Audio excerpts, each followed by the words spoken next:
18 de março de 1314. Paris, em frente à Catedral de Notre-Dame, uma multidão se aglomera. No centro, amarrado a uma estaca, um homem de 70 anos aguarda a morte. Suas vestes brancas com a cruz vermelha estão sujas, seu corpo destruído por 7 anos de tortura. Mas seus olhos ainda queimam com a chama da verdade. Este homem é Jacques de Molay, o último grão-mestre da Ordem dos Cavaleiros Templários. E antes que as chamas o consumam, ele lança uma maldição que ecoaria pela eternidade. Mas enquanto seu corpo vira cinzas, uma pergunta permanece viva até hoje. Para onde foi o tesouro dos Templários? Ouro, relíquias sagradas, documentos proibidos. O que os cavaleiros esconderam?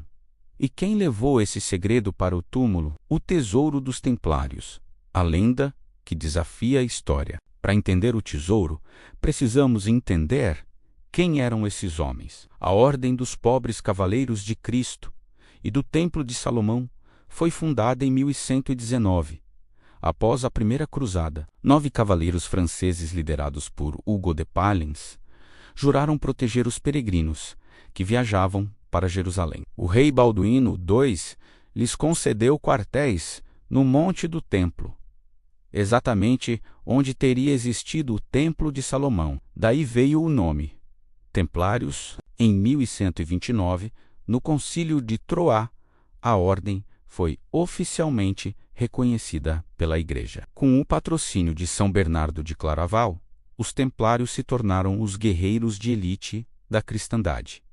Mas eles não eram apenas soldados. Eram monges que faziam votos de pobreza, castidade e obediência, pelo menos no papel. O que ninguém esperava é que esses monges soldados se tornariam os banqueiros mais poderosos da Europa. Criaram um sistema inovador. Um peregrino podia depositar seus bens em uma comendadoria na Inglaterra e receber um documento para sacar o mesmo valor em Jerusalém. Era o primeiro sistema de cheque da história. Reis, nobres e até o Papa confiavam seus tesouros aos templários. Em poucas décadas, a ordem acumulou uma riqueza que rivalizava com as maiores coroas da Europa. Mas todo poder desperta a cobiça. E na virada do século XIV, um homem olhava para os templários não como aliados, mas como um banco a ser saqueado. Rei Filipe Intravenoso, da França, conhecido como Filipe o Belo, estava afogado em dívidas. Ele havia gasto fortunas em guerras contra a Inglaterra e Flandres. E quem eram seus principais credores? Os templários. Filipe já tinha histórico. Em 1306, ele expulsou os judeus da França, confiscou todos os seus bens e ainda anulou as dívidas que tinha com eles. Foi um ensaio. Agora, precisava de um alvo maior, mas os templários não eram judeus. Eles respondiam diretamente ao Papa. Para destruí-los, Filipe precisava de um aliado na Santa Sé, e ele encontrou Bertrand de Guth, arcebispo de Bordeaux, que se tornou o Papa Clemente V. Dizem que houve um acordo secreto. Clemente ajudaria Filipe e Filipe apoiaria o novo Papa contra seus inimigos. A armadilha estava montada. Em 1307, o grão-mestre Jacques de Molay foi convocado à França, oficialmente, para discutir uma nova cruzada e a possível fusão dos templários com os cavaleiros hospitalários. Molay detestava essa ideia. Ele desembarcou em Paris com 60 cavaleiros e uma carga de 150.000 florins de ouro, confiante de que convenceria o Papa. Ele não sabia que estava entrando numa ratoeira. Na mais absoluto sigilo, Filipe enviou ordens a todos os senescais da França. Os envelopes traziam uma instrução clara. Só poderiam ser abertos na madrugada de 13 de outubro de 1307. A ordem era simples e brutal: prender todos os templários do reino simultaneamente. Na manhã da sexta-feira 13, centenas de cavaleiros foram arrancados de suas casas. Jacques de Molay foi preso em Paris. Em todo o reino, a operação foi tão coordenada que poucos conseguiram escapar. Foi a primeira vez na história que uma data ficou marcada como dia de azar, e a lenda da Sextifera 13 nasce ali, no sangue e no ferro das masmorras francesas. As acusações: heresia, blasfêmia, sodomia, adoração de ídolos. Diziam que os templários cuspiam na cruz durante a iniciação, que adoravam um estranho ídolo chamado Baphomet, que praticavam rituais obscenos. Mas essas confissões não vieram facilmente. Vieram sob tortura. Dos 138 templários presos em Paris, 38 morreram durante os interrogatórios. A Inquisição, aliada ao rei, trabalhava a todo vapor. Por 7 anos, o processo se arrastou. Muitos templários confessaram sob tortura, mas depois negaram as acusações. O Papa Clemente V tentou assumir o controle do caso, mas Filipe mantinha a pressão. Em 1312, no Concílio de Vienne, a ordem foi oficialmente dissolvida. Seus bens, teoricamente, seriam transferidos para os cavaleiros hospitalários, mas na prática, grande parte ficou nas mãos do rei francês. Em 18 de março de 1314, chegou a hora do ato final. Jacques de Molay e 3 outros líderes foram levados a um cadafalso montado em frente a Notre-Dame. A sentença seria lida: prisão perpétua. Mas quando o cardeal terminou a leitura, algo inesperado aconteceu. De Molay pediu para falar. Diante da multidão chocada, ele negou todas as acusações. Afirmou que os templários eram inocentes, que suas confissões haviam sido arrancadas pela tortura. Com ele, Geoffroy de Charny, o preceptor da Normandia, fez o mesmo. Era um suicídio. Negar a confissão significava ser considerado herege reincidente, e o destino de hereges reincidente era a fogueira. Naquela mesma noite, em uma pequena ilha no rio Sena, Jacques de Molay e Geoffroy de Charny foram queimados vivos. Mas antes que as chamas os silenciassem, o velho mestre lançou seu último golpe. Olhando para a multidão, ele gritou: Deus vingará nossa morte. Malditos sejam nossos algozes até a 13ª geração. E então aconteceu o inexplicável. O Papa Clemente V morreu 33 dias depois, consumido por uma doença terrível. O rei Filipe o Belo morreu em novembro do mesmo ano, em um acidente de caça. A maldição de Molay parecia real, e a dinastia dos Capetingios, que governava a França, começou a desmoronar. Seus filhos morreram jovens, sem herdeiros. Para muitos, a mão de Deus havia falado. Mas uma pergunta nunca foi respondida: cadê o dinheiro? Quando os oficiais do rei invadiram as comendadorias templárias, encontraram muito menos do que esperavam. A riqueza lendária da ordem simplesmente evaporou. O que aconteceu? Existem várias teorias. A primeira teoria é a mais famosa: a frota de La Rochelle. Dias antes das prisões, uma frota de 18 navios templários teria deixado o porto de La Rochelle, na costa atlântica da França, carregada com o tesouro da ordem.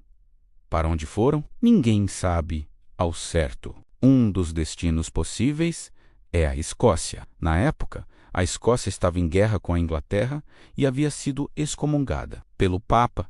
Isso significava que os decretos papais não valiam lá. Robert de Bruce, o rei escocês, teria acolhido os templários. Diz a lenda que eles lutaram ao seu lado na Batalha de Bannockburn em 1314, garantindo a independência da Escócia, e em troca, o tesouro teria sido escondido em algum lugar das terras altas. E isso nos leva a um lugar fascinante: a Capela de Roslin. Construída pela família Sinclair no século XV, a capela é repleta de símbolos misteriosos. Dizem que ali, nas criptas subterrâneas, repousa o tesouro dos templários, ou pelo menos parte dele. Em 1398, Henry Sinclair, conde de Orkney, teria navegado para o oeste, muito antes de Colombo, levando consigo relíquias templárias. Uma inscrição e uma cadeira na capela